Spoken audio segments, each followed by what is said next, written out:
The American University of Armenia has a new degree available called the Degree in Public Affairs. To discuss this, I'm joined by AUA Assistant Professor for Political Science, Professor Uroš Prokić.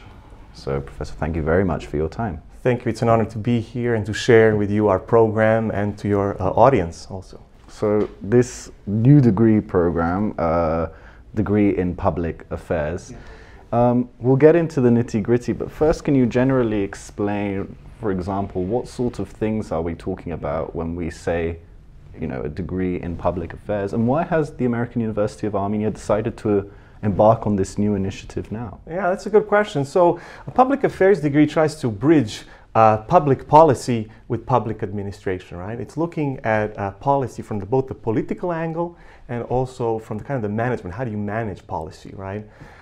So what are we, in more kind of layman's terms, what are we really doing? We're trying to identify what the public interest is and then try to create policies or groups of decisions that address the public good, right? And that is a very complex thing, right? Thinking about what's the public interest, what is the public good, right? What policies can address the public good, right? So we're dealing with a lot of things. So we're looking at it from how do you design policies, right? How do you think about, how do you judge policies? And then also from the more management skill side of how do you then implement policy, how do you legitimate policy, how do you evaluate policy, how do you monitor policy?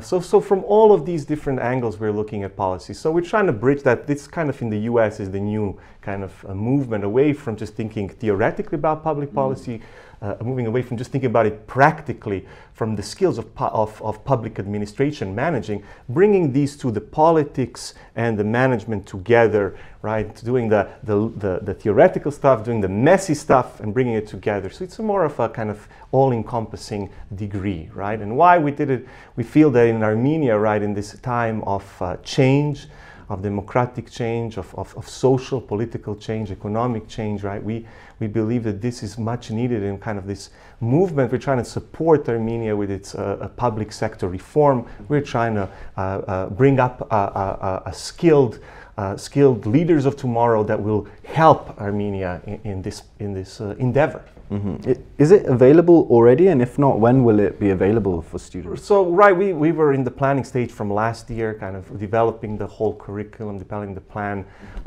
going through all the different legal steps to get this approved. And actually, we're starting this program from the fall semester of this year. So it's a pilot. It's like a pilot first year pilot. Students will be part of this program. So we're very excited about that. Okay, I also wanted to ask. You know, it's interesting this idea of the politics and the policy coming together. I've seen it described as a knowledge conversation between these various sides, and I'm interested, like, if you can give some examples of how the two coalesce, so our watchers can better understand what you mean when you say these two entities coming together. So I want to first highlight that this is about evidence-based policymaking, right? This is what we really want to do. I mean, I've been teaching at AUA for some time now, and what we find is a challenge for our current students in political science is many times when we think about policy, it's anecdotal. Right? It's based on anecdotal evidence. Like, let's say in Yerevan, right? People say, oh, there's a problem with parking in Yerevan. And I ask them, who says this? Where's the data? Well, I know I have a problem in the evening. I need 2 hours to find a parking. And my aunt who lives across in Arabkir, she also has a problem with parking, right?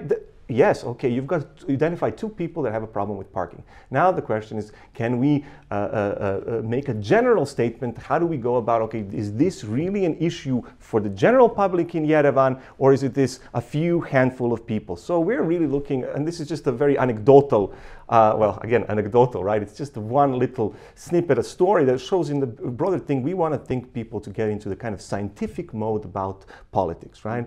And how do you come about, okay, deciding, okay, this is an issue, and these are some of the decisions that could influence positively on solving this type of issue. So that's really what we want to get people to do from this side. But of course, I want to also highlight, right, as you said here, it's a knowledge conversation, right? A lot of students, a lot of people, when they think about changing Armenia, they think about, from an international level, right? They think about these big problems, right? But I have to tell you that a lot of change happens on the local level. And this degree talks to that, speaks to that local level, right? It really speaks to this local level of thinking and local level of change, right?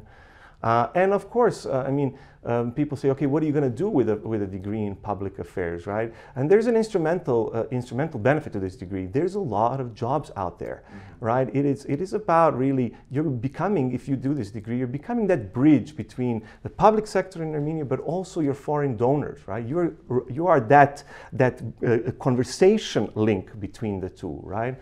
So it's actually, in a way, you can say it's having an international job, but still remaining local. And having a local impact, because you want change on that local level. You want people to see this change. Right? It's not all about the global issues. But in terms of job prospects, I mean, could you be a little more specific? I mean, what sort of areas? Yeah, right. You can work for different NGOs, right? You can work for some non-governmental sector, non-profit sector, but also intergovernmental organizations, right? That have a direct link with this government. And of course, you can also work in political parties. You can work in other public sector ministries in Armenia, right? Being the change from within these organizations, rather than just being from outside, putting on, giving it a different perspective. So in that case, but also, by the way, I mean, this is also, we also do public administration, and administration, you administer both the public and the private sphere. So there's also a lot of prospects within the private sphere that you can, right, be that liaison for a private company that interacts with the public domain, right? We many times think of public policies only made by government. Right, but it's not. That's not the case. What we have today is this kind of governance model, right? And it happens in Armenia also. Many people think that when you think about policy, you think of laws, right? Laws are the most institutionalized way you think about policy. But what about regulation, which we usually associate with the private sector? It's less institutionalized, right? That regulation is about business and government coming together, right? They're interacting, they're negotiating, they're coming to, okay, this is regulation. But also even less institutionalized, think even more abstract. What about norms? Right? You have norms floating around, very strong. They're less institutionalized, but nonetheless, you do some things or you don't do some things because it's normatively so. So there's, on many levels, you can see that this degree is really all-encompassing, right? It makes you think about a variety of things. And I want to highlight that to you and your audience is really what we want to do with this degree is get you the skills to think about policy, make good policy, whatever that good is, and we can discuss that. But also there's a lot of intrinsic benefits to this degree, apart from that instrumental, getting a job, getting the skills. It's also about a change in mindset, and that's really where my heart lies, in a change of mindset, change of attitude, about how you think about what is the public good, right? If you're in the private sector, I tell my students you can sleep really easily at night. You know why you can? Because you only have one value to tackle, and that is profit, right? And usually that kind of associates with efficiency. In the public sector, you can't sleep at night. You know why? Because I call it the famous 5 of public policy making. It's 5 values that are always in flux. It's efficiency, it's effectiveness, it's adequacy, it's equality, and it's equity. And so these 5 values, you always have to be on your mind for whatever you do, right? I can teach you a lot of skills, but the big thing for us is also changing this mindset, right, of how you think about these values, how you balance these values for the greater good, not only for your personal good, but also for the greater good. And that doesn't only mean, right, sacrificing yourself for the public, right? That's kind of that old kind of socialist mentality that you're giving off yourself. Here you're working for yourself, but you're also working for the community. And that type of attitude is something that is really important. And it's not all about, it's only in Armenia. I mean, I come from also a country that is in a democratic transition, right? And I see which country? Serbia, right? I see. By the way, also in Serbia, public sector reform is on the forefront of the political agenda, right? Like in Armenia, we're going through similar challenges in Armenia and Serbia. And one thing why also they say in Armenia, I hear, public sector reform is lagging. It is failing, right? The same words are used in Serbia. It is failing, it is lagging, it is complicated. And yeah, you can teach people a lot of skills, but actually what we should be also doing is about changing the mindset, the attitude, right? It's about leadership, but leadership in service of the public, right? Many times we think leadership is, I tell you this, I tell you that. It's about, hey, I want to hear you. I want to hear your needs. I want to have a deliberation, right? And that policy process for us in our public affairs program is not only about giving commands, right, relying on power through the institution, but it's also about a kind of more soft power authority level, right, where it's about giving the legitimacy of the people. And the way you can do that is hearing people, discussing on an equal level, right, and making good decisions based on those satisfying the 5 values depending on the policy arena that you're working in. I mean, there's definitely the instrumental value and the intrinsic value, but I would argue also as well that there's that national value as well for the long-term beneficial change in Armenia. Sustainability, right, of Armenia and right. I think one thing that we have to see in many successful democratic countries with a successful public sphere is that many times they have managed to bridge the private and public sphere together, right? That doesn't mean that they are totally meshed together. Nonetheless, there is interaction and communication between them. I think in many countries the problem is many times we make a clear delineation between the private and the public sphere. We want to bring these together. We want them to have a conversation with one another. They don't have to all the time agree on things.